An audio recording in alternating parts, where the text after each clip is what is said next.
speaking frankly about Clovis.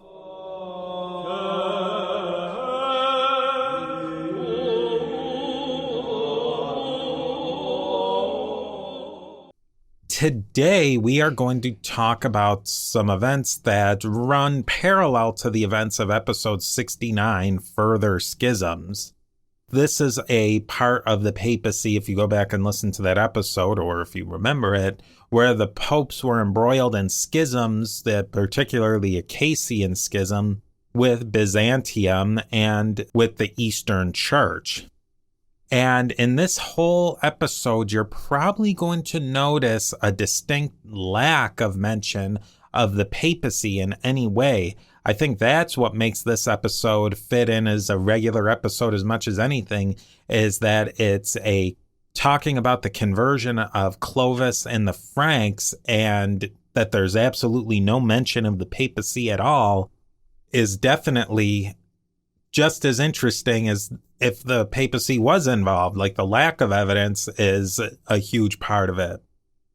Let's talk about the early Christian history of Gaul before we even do anything else. Southern Gaul was heavily Christianized and probably the most Romanized part of the Roman Empire, maybe even more at this point in history, at least in the late 400s, early 500s. You could say it's even more Romanized than Italy or Rome itself. The further north you go, the less Christianization there was, and Romanization, especially among the peasants. The aristocracy were more Christianized and more connected to the wider world.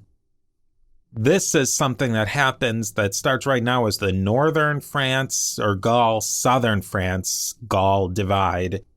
It was there in the 400s, and that difference is going to continue and even get more exacerbated as time goes on into the Dark Ages, the Middle Ages, the Renaissance. It's all there. The South, much more Romanized. The North, the Romanization was a much thinner veneer. I think you could say that it's similar to Britain.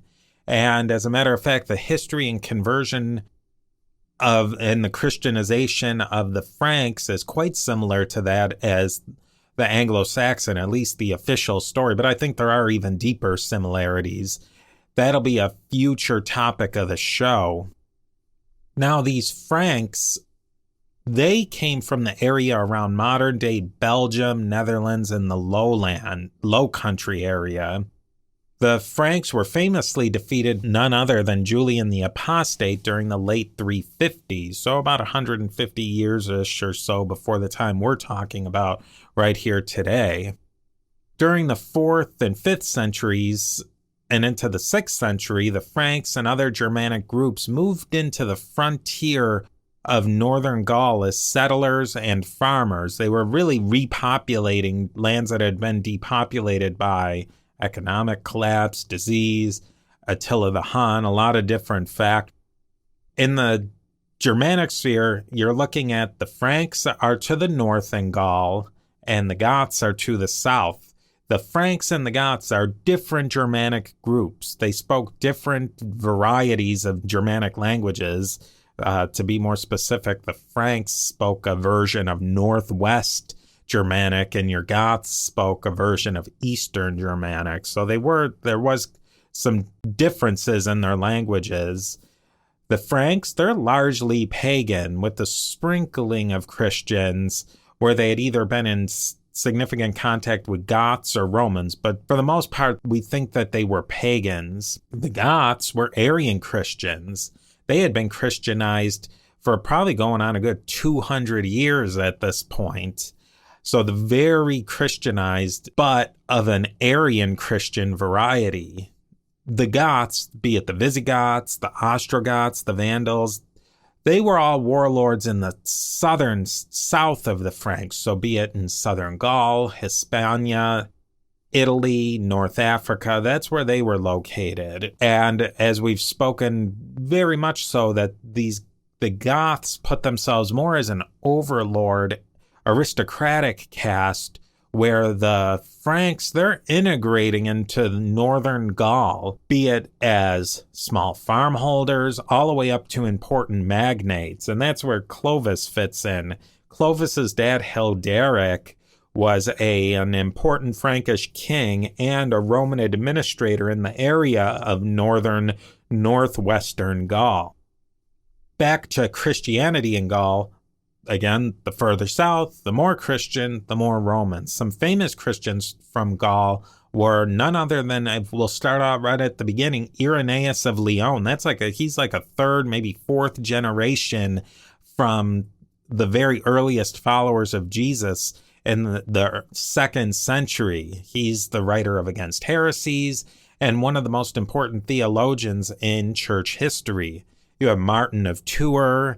We talked about him in earlier episodes. He was big, especially in some of those early conflicts as the church and the Roman government are trying to do their merger. Saint Denis, Germanus of Auxerre, Avitus of Vienne, Caesarius of Arles, Hilary of Poitiers. He's a little earlier than these other characters. I should have mentioned him earlier, but he fits in there. We've talked about many of these characters in one way or the other. Two of the most important bishoprics of Gaul were Vienne, which was just south of Lyon, and Arles, which is on the Mediterranean between Marseille and Montpellier. So both pretty far south. Arles and Vienne struggled to be the metropolitan bishopric of Gaul, and both of these cities or bishoprics of Arles and Vienne fought for independence from Roman papal authority. They were really setting themselves to almost be patriarchs of Gaul and of something north of Italy. There were important councils in Gaul as well, especially the councils of Orange, which is near Arles. These councils tackled many important issues like clerical celibacy, territory of bishops, interactions with civil authorities, and much, much more. So as you're seeing, there's a lot of important Christian history that's happening in Gaul that's really happening independent of the popes. The popes try to put their stamp on this, but that's definitely a friction area. Let's talk about the conversion of Clovis, because that's really what the meat of this episode is. Who was Clovis? His Germanic name was Chlodovig or Clodovec. This leads eventually to Clovis in English. And other names have also derived from Clodovec, including Ludovic, Ludovico, and eventually Louis or Louis in the French pronunciation.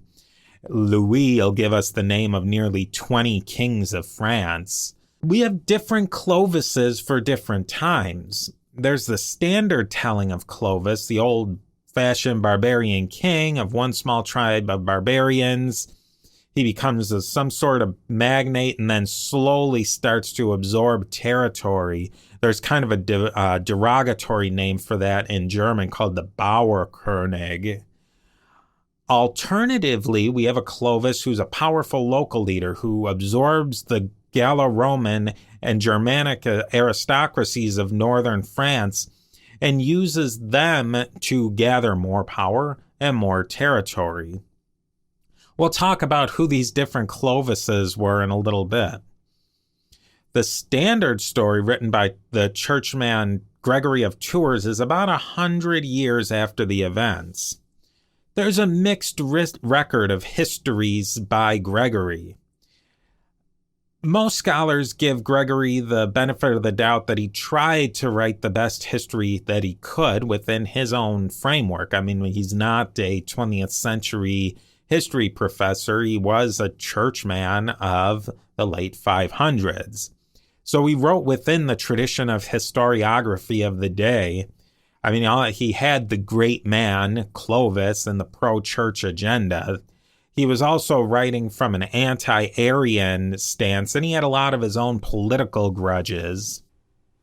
Here's the Gregory of Tours version of the conversion of Clovis, and really the most widely accepted version, especially amongst the English-speaking scholars. I checked several different sources, Kevin Madigan, and some church histories that were written in the modern times, and a few other sources, And they all pretty much put forward this same standard Gregory of Turin version, with really not a lot of footnotes or explanation either.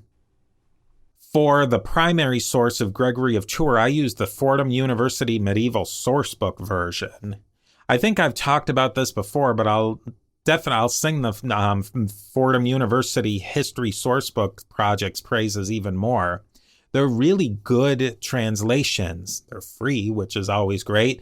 It's an easily searchable website, and most importantly, it's well formatted. I think that's my gripe with most free online translations of primary sources. Either the translations are terrible, they're written like in I wouldn't say archaic English, but just a very stilted English of maybe the late 19th century. And it's also, you'll find in a lot of free translations online, the formatting is terrible. It either stretches out to the end of the screen. These are formats that you can very easily print. They're very easily read online, so I'll leave it at that. But they are really good. It's a really good place, is the Fordham University Sourcebook. They have it they have primary documents for tons of different subjects too: African history, medieval history, Renaissance history. So here we go with Clovis. Clovis is just your old happy-go-lucky pagan barbarian. He hears tell of a beautiful princess of a Burgundian king. Now, the Burgundians were mostly Arians, but the beautiful Princess Clotilde was a Catholic Trinitarians. Now, the sources and primary sources, secondary sources, modern sources, they use Catholic a lot. And this is really just a shorthand for the Nicene, Constantinopolitan, Trinitarian position. At this point, the Roman Catholics and the Eastern Orthodox, there's not a divide between them officially yet. They're all of that same Nicene, Constantinopolitan, Trinitarian position, as opposed to being an Arian or Gnostic or anything else. But specifically, if they're using Catholic, it's to show that they're not Arians. The majority of the Gallo-Romans were, in fact, Nicene Constantinopolitan Trinitarians, Catholics. Now, in the Burgundian camp, there were always intrigues and politics amongst the aristocracy. And this is the reason why Clotilde is actually available, because a big chunk of her family was actually killed in one of these scrapes amongst the Burgundian nobility. Clotilde and Clovis get married. Clotilde is just constantly beseeching and trying to convince Clovis to become a Catholic. Gregory gives the impression it's almost like nagging. Clovis and Clotilde had a baby boy. Clotilde secretly had the baby baptized, but he died very shortly after this secret baptism. As you can imagine, Clovis was very, very angry on multiple levels on this one, as one might expect. But Clotilde does not give up on trying to convince Clovis to become a Catholic. They have another baby son, another secret baptism, and the second baby almost died. But he didn't die after the fervent prayers of Clotilde and a bishop. Clovis was mad, but less so because the son did not die. Clotilde just keeps on trying to convert Clovis. In the meanwhile, Clovis is always campaigning against his neighbors. During a big battle fighting against the Allamani, another Germanic group a bit to the east of Gaul, he has his big conversion experience. Now, these Allamani were often used as mercenaries by the Goths and by the Romans, and by really everybody was using them as a mercenary. And as I said, their homeland was a little bit east of Gaul in what you might call Germany proper, modern day Germany. So this big battle was in question, fighting back and forth. Clovis asked God for his divine intervention. Ask and you will receive. The battle was won for Clovis. This actual conversion happened in either 496 or 508, depending on the source. Now here's a quick quote from chapter 30 of Gregory of Tours' History of the Franks. The queen did not cease to urge him to recognize the true God and cease worshipping idols, but he could not be influenced in any way to this belief until at last a war arose with the Allamani, in which he was driven by necessity to confess what before he had of his free will denied. It came about that as the two armies were fighting fiercely, there was much slaughter, and Clovis's army began to be in danger of destruction. He saw it and raised his eyes to heaven, and with remorse in his heart he burst into tears and cried, Jesus Christ, whom Clotilde asserts to be the Son of the living God, who art said to give aid to those in distress, and to bestow victory on those who hope in thee, I beseech the glory of thy aid, with the vow that if thou wilt grant me victory over these enemies, and I shall know that power which she says the people dedicated in thy name have had from thee, I will believe in thee and be baptized in thy name. For I have invoked my own gods, but as I find they have withdrawn from aiding me, and therefore I believe that they possess no power. Since they do not help those who obey them, I now call upon thee. I desire to believe thee only. Let me be rescued from my adversaries. And when he said thus, the Allamani turned their backs and began to disperse in flight. And when they saw that their king was killed, they submitted to the dominion of Clovis, saying, Let not the people perish further, we pray. We are yours now. And he stopped the fighting, and after encouraging his men, retired in peace, and told the queen that he had merit to win the victory by calling on the name of Christ. This happened in the 15th year of his reign.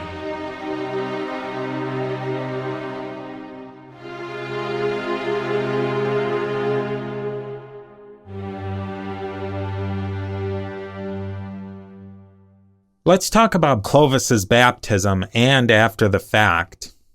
Clovis was baptized by Saint Remigius, also known as Saint Remy or Saint Remy. He was baptized at Reims, which is actually north and east of Paris, close to the Frank homeland, and really far away from southern Gaul. There's many letters extant between Saint Remy and Clovis. These letters were very friendly and seem to have shown a real true nice friendship between the bishop and Clovis. Supposedly 3,000 Frankish warriors and nobles converted either at the same time or very short afterwards.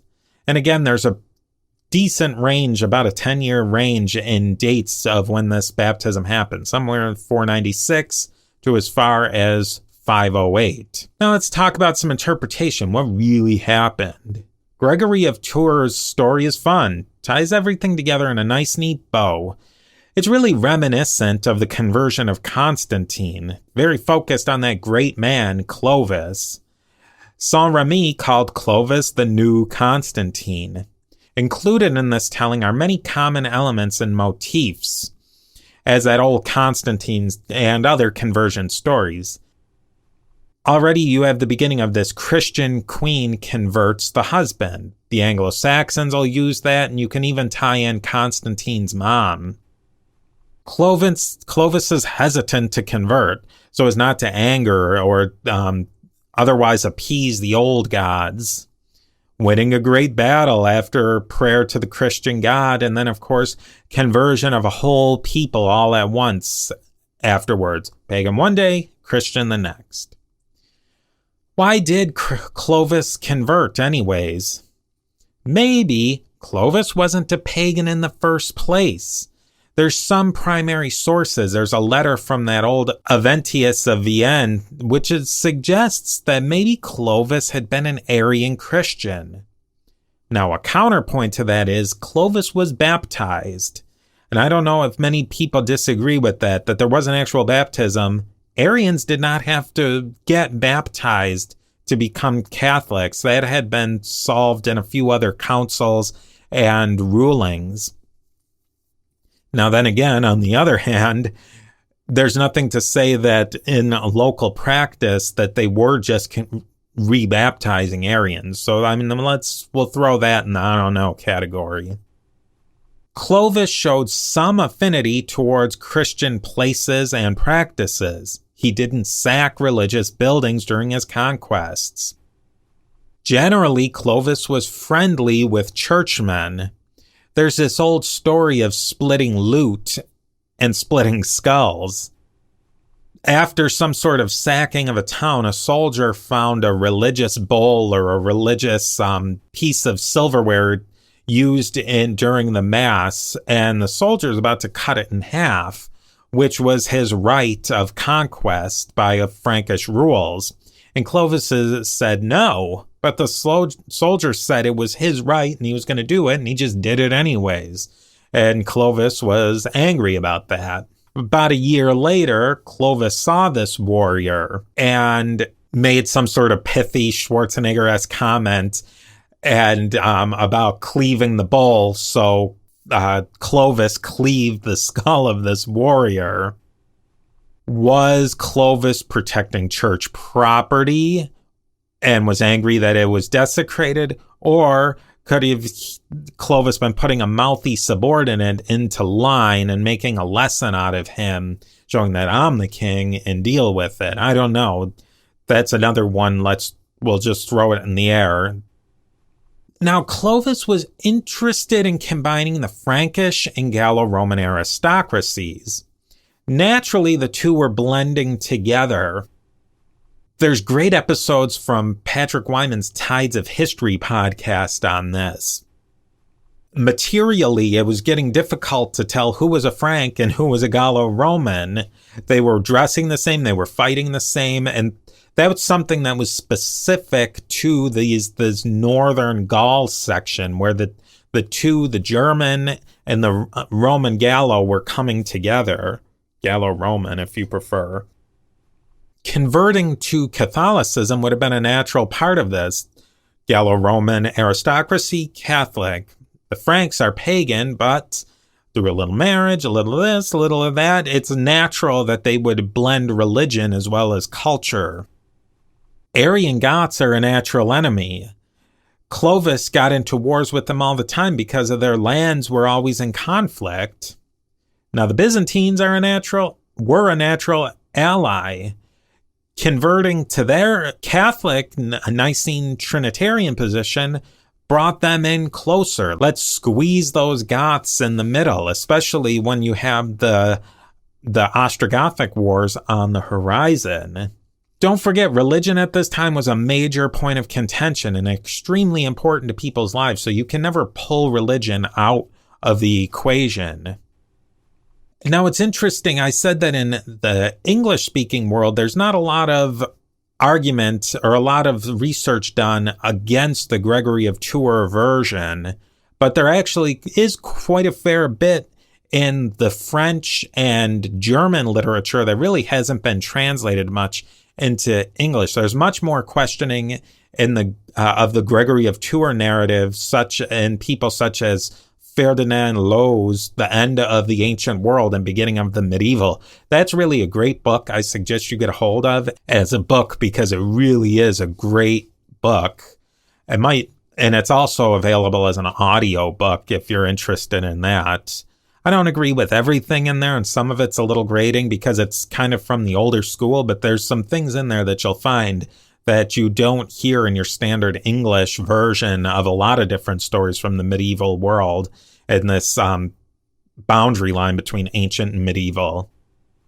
There's another scholar, William Daly, who suggests linkages with a Saint Genevieve of Paris for Clovis's conversion. This is making a political and religious compact with these Gallo-Normans of northern Gaul, solidifying his power base, especially around this area of Paris. A few interesting seeds are getting planted along the way here. We're getting warrior bishops and bishops who are also landholders. Frankish/French kings acting and meddling within the church. This is starting now. And really, the Gallic Church had the freedom to do it at this time. They weren't getting pressed very hard from the Roman Church. Now, this Christianity took a lot longer to seep into the peasantry. I mean, really, some people say that it took up until the High Middle Ages, like the borderline of the transitioning into the modern world, like right before the Protestant Reformation, to, in fact, for Christianity to really solidify in the everyday hearts and minds of people. I don't know if I 100% agree with that, but there are some arguments. And these Franks ever so slowly adopted the Gallo-Roman version of Latin. The Frankish language definitely spiced up the version of Latin spoken in northern Gaul. So, wrapping things up for the day, we talked a lot about the different reasons the Franks converted to this Catholic Trinitarian orthodoxy. It's trends that went just beyond one man, Clovis. But Clovis may have been the tipping point for the whole Frankish tribe to convert.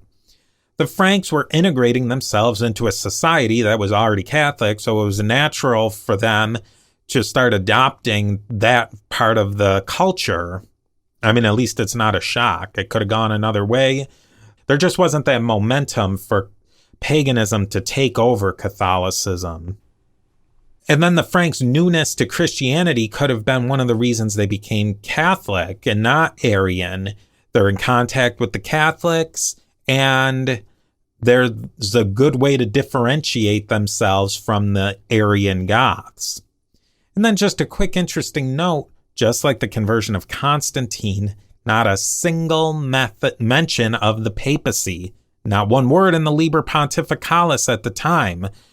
The popes really had to worry a lot about their own internal and external enemies. There was a lot going on in central Italy that they had to worry about, let alone what was going on north of the Alps. Now, these Gallo-Roman Franks are going to be incredibly important for the rest of the history of the papacy. So even though the papacy doesn't have a lot to do with the conversion of the Franks, we're going to see a lot of the Franks coming up. And of course, we're going to get into a lot more fascinating stories in the upcoming episodes. Go over to patreon.com/papacy to find out more about the great benefits becoming a patron of the History of the Papacy podcast. Now, for the History of the Papacy patron diptychs, a huge shout out goes to our Rome level patrons, Peter the Great and Seth the Magnificent. I want to thank our Constantinople level patrons on patreon.com/papacy, Sandy, Andy, Paul, Dr. Jeff, Robert, Sean, Yorin, Molly, Mary Carmen, and Dapo.